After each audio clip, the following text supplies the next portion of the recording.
Hi, this is Alken, and welcome back to my channel. Well, there's some controversy about the federal employees that are being let go by the Trump administration, and we have states that want to take over, despite the fact that it may have um red red in their budget and not wanting to take care of their own problems, but want to add to their own problems. But this article from ABC News adds that maybe foreign adversary and private sectors as well may want to recruit some of these people. Let's get into the story. It says foreign adversaries, private sector, state governments may swoop in to recruit fire federal employees or workers, experts said. It says fire federal workers often appealing experience and skills, experts say, by Ivan Pereira. I spelled it wrong. I said it wrong. Well, what can I tell you? I failed English. You can blame Jimmy Carter for that. The Department of Education, 1979. Thousands of federal workers nationwide has been forced out of their jobs by the Trump administration as Elon Musk's Department of Government Efficiency, or DOGE, says it aims to improve the government and cut down waste. From park rangers and Department of Veteran Affairs, social workers to scientists and foreign relation experts, the workers had decades of experience and knowledge that are critical to their fields. With that wealth of knowledge and experience, labor and security experts told ABC News that those fired federal workers are being recruited by private firms and foreign governments, which they say raises the risk of security threats against the United States. Whoopie-doo. That's where you take away their security clearance. Dumbass. From intelligence to law enforcement perspectives, the potential for foreign intelligence forces to recruit government workers is hot, says John Cohen, an ABC News contributor and foreign acting under Secretary for the Intelligence at the Department of Homeland Security. Gee, I wonder which president he worked under. Doesn't sound like Trump. At the same time, state and local governments could step up to fill in their office with that talent, and President Donald Trump seeks to shift many roles and responsibility out of the federal government. It would be easy transition for them, and in the end, benefit the public, which needs their experience now. Victor Naro, a professor of law studies at the Labor Center at the University of California, Los Angeles, told ABC News. I'll explain to you why that is not necessarily the case, especially in New York. Workers right for the picking by private sector. Naro, who has worked for the LA City Public Boards and Commissions and the U.S. Agency for International Development Project, said that one of the biggest things being overlooked in DOGE mass firing is the fact that many of these employees have strong training from top colleges and choose to have a career in public office instead of a private sector. A lot of private sector employees give up jobs in the private sector because they care about being a public worker, he said. They all know they could make a lot more money and have more benefits. What federal workers may lack in salary, they can make up in connections and policy makers and organizations, as well as access to government data and knowledge.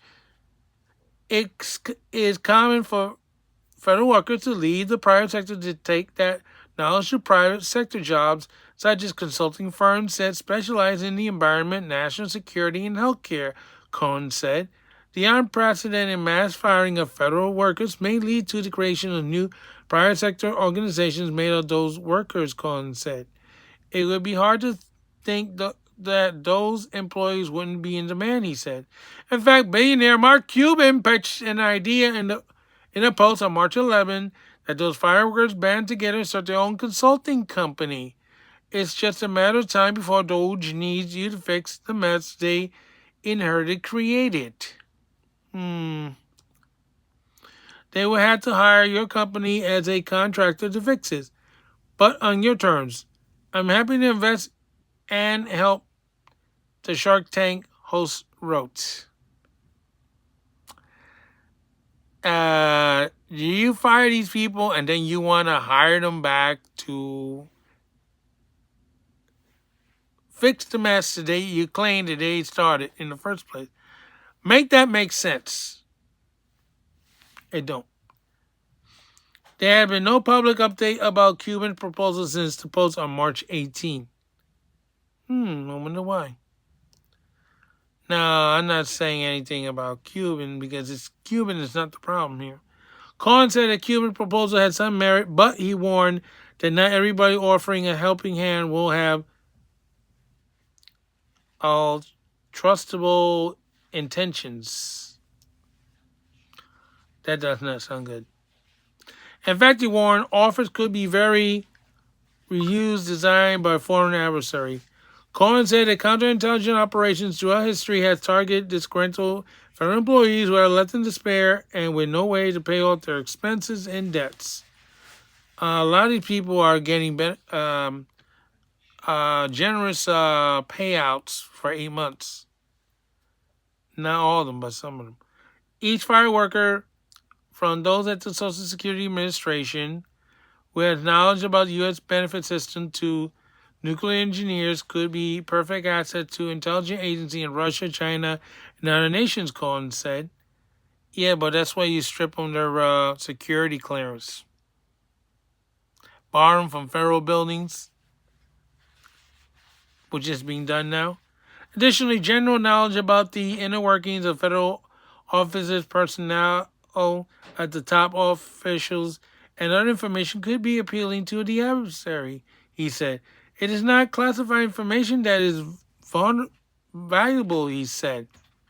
Yeah, but if you don't have access to this information anymore, your value is.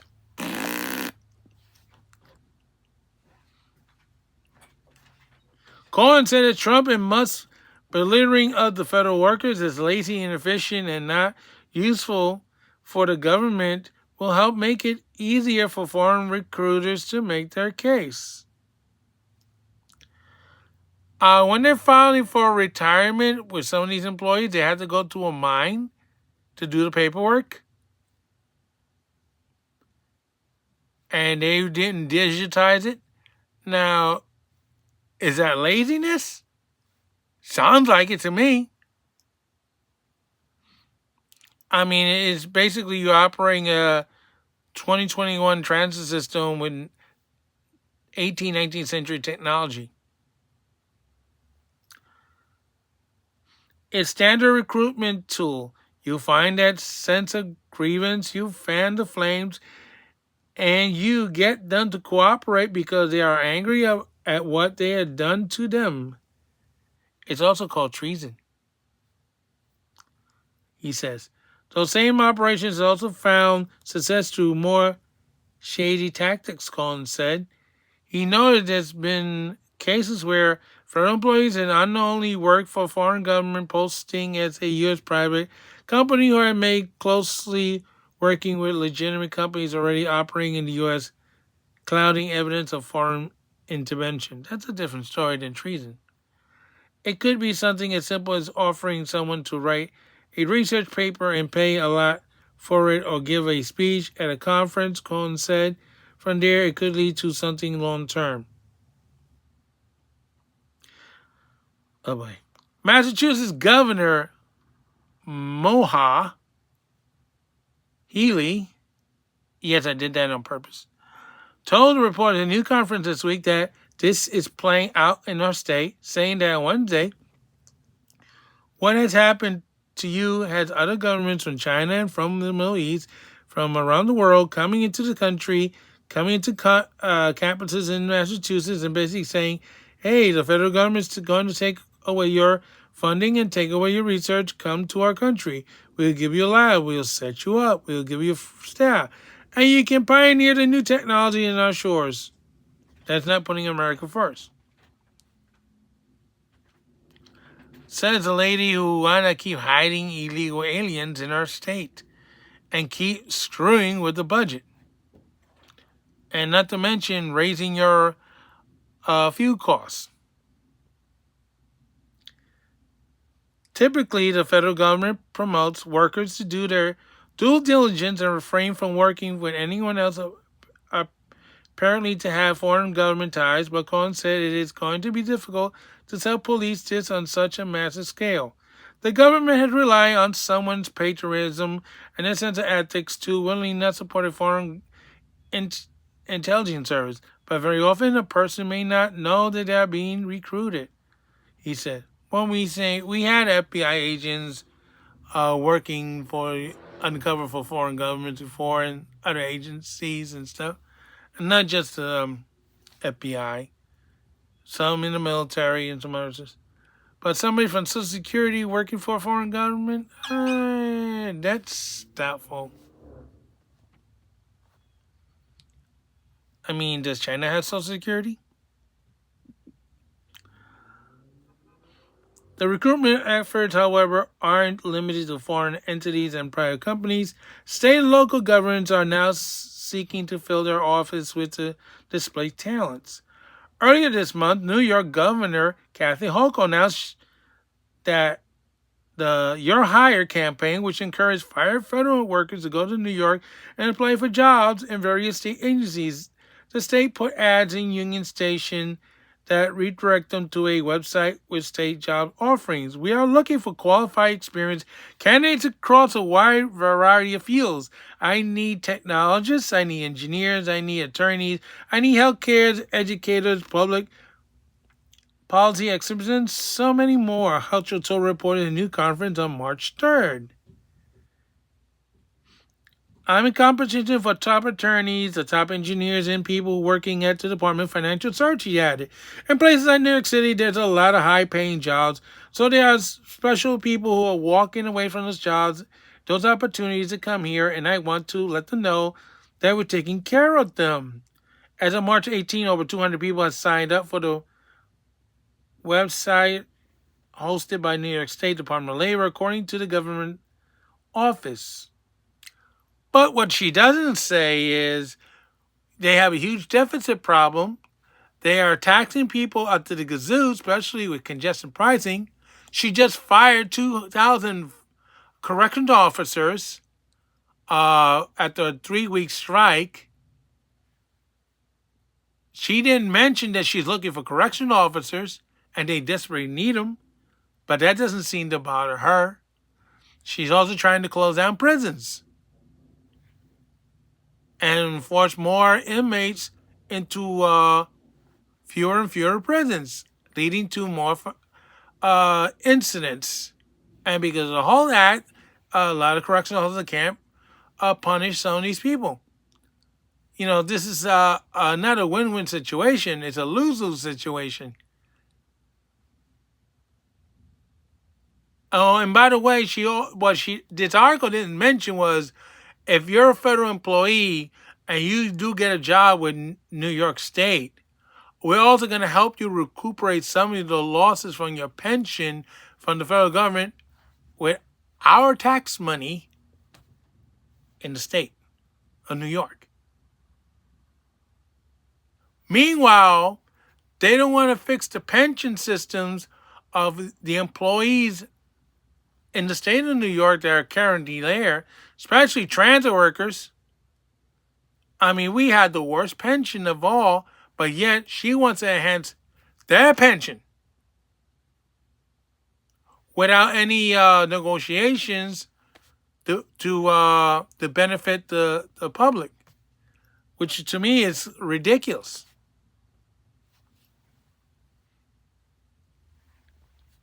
Maryland Governor Wes Moore, a Democrat, and Virginia Governor Glenn Youngkin, a Republican, has started similar campaigns.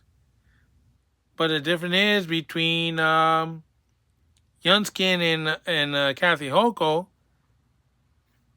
he's going to probably have more tighter control on who they hire, because they don't want to hire people that, stink at their jobs. After all, they're in the vicinity of Washington D.C.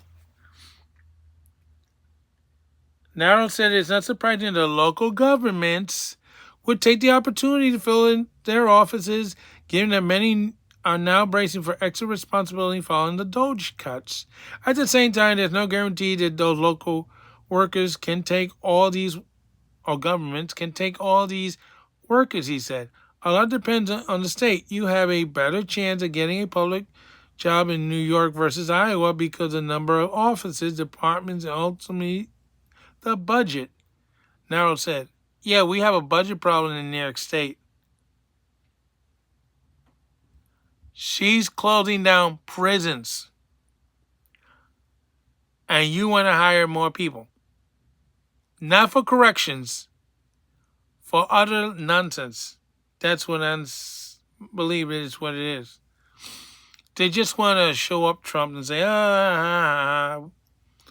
Cohen and Earl could add that Trump's pledge to give more power to the state, particularly education, but no details on how they would get the funding to do so, has also left many states in limbo when it comes to recruitments. Not everything from the Department of Education is going to go bye-bye or the wayside. They're still going to have some programs that's still working, and Linda McMahon, even though it's is trying to eliminate the department slowly, they're going to work these details out. But, ABC News is making, dumb stuff as they go along here. It's great that the states are coming up with these programs, but if they can't commit, you're going to have more frustrated workers, Cohen said. Narrow noted that the situation with federal workers is still fluid as court cases play out and some of the firings have been stopped or reversed. Temporarily, it doesn't mean permanent. However, the uncertainty alone could be devastating to the future of federal workforce. I mean, this workforce has survived the financial crisis of 2008 and the COVID crisis of 2020 and everything else in between recessions while everybody else is suffering. We had cuts in 2010 in New York City Transit, and they're smug as a rug, not caring what's happening to us down there in Washington. People familiarly depending on stability, and if they cannot keep up with the changing decisions, may just quit altogether, Narrow says. I suspect this is what Trump and Musk is seeking to do with their strategy. Narrow said that even if Trump and Musk policies are reversed by a future administration, they could be long-term damages. You see, here's the thing. If USAID is eliminated, what's the chances of their coming back? Their building is being taken over by the Border Patrol. It's only 300 people left out of that agency of thousands originally.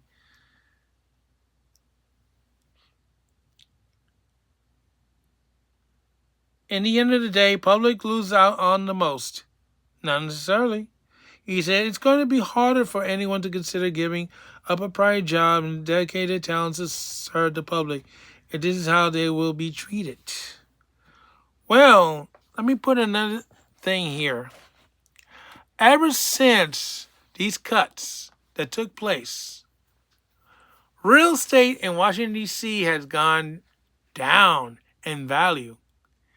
They used to be climbing up and up and up. There were expensive properties like New York and San Francisco. Now it's going down because of all these cuts.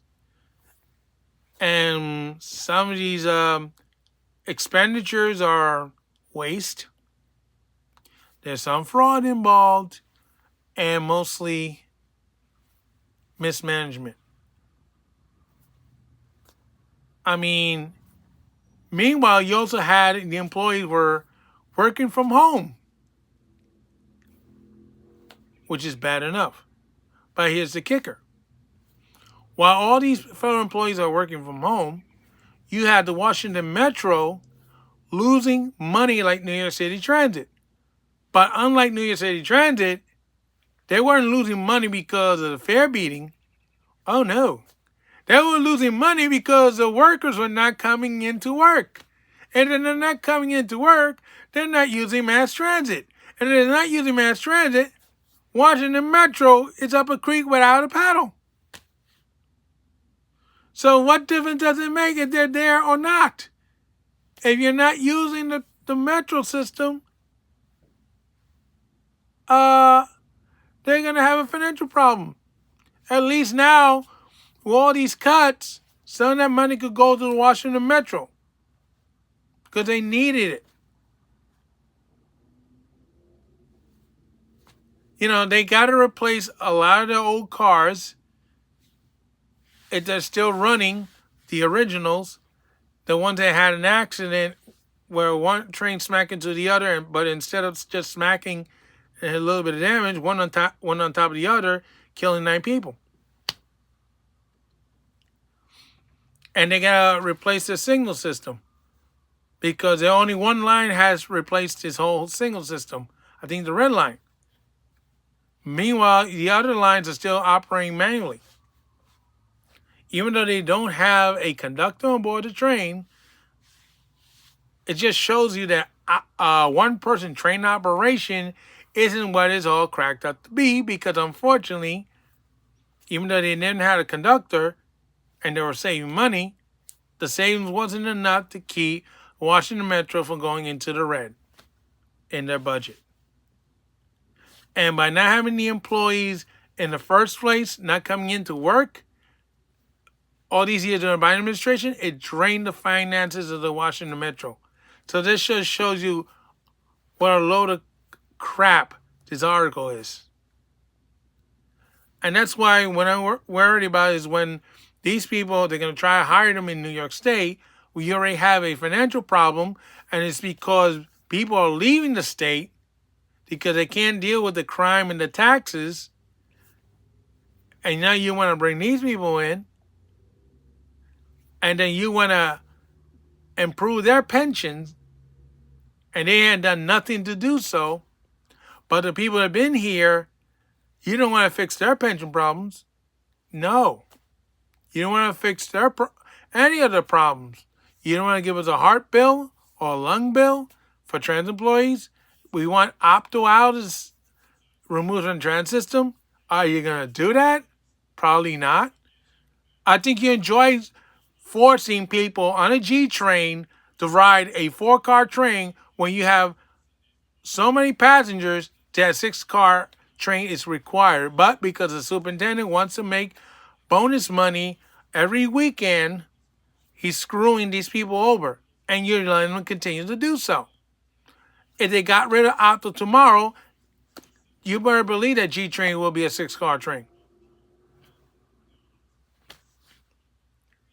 So, you know, the state of New York doesn't have its priorities straight, but yet they want to add more and more employees and make the budget worse for the taxpayers. And I don't even know if these people want to move up all the way up north, because they're already losing property values in Washington, D.C. New York is not losing any property values yet. So we have to wait and see on how that's going to work. Well, this is Al Ken saying so long for now. Don't forget your step. I'm sorry this video was a little long, but, you know, we had to get into this silliness about New York State, and states want to hire these people. It's ridiculous.